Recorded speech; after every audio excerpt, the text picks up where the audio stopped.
विश्वर सबुठु संकीर्ण नदी गोटे डियारे होइजिबे पार। नदी को देखिले हेबे आश्चर्य।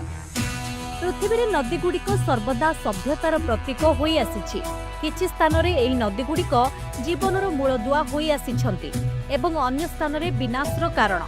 एगुड़िक मध्यरु गोटे नदी एहार प्रस्थ जोगु विश्व रे एक अनन्य परिचय रखिछि। एहा हेउछि हुआलाई नदी, जहाको विश्वर सबुठारु संकीर्ण नदी भाबरे जणा जाय।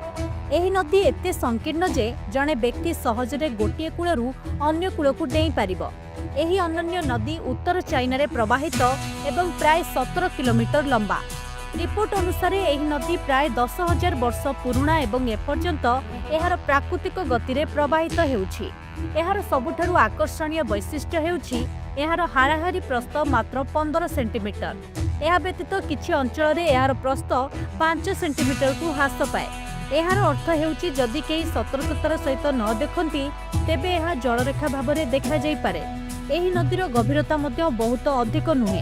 एहार सर्वाधिक गभीरता केवल 50 सेंटीमीटर। एहार अर्थ हेउछि एते पाद देउथिबा एक पिला मध्य कष्टरे निजर संपूर्ण पाद बुड़ाई देब। नदीर जल भूतल झरणार उत्पन्न हुए।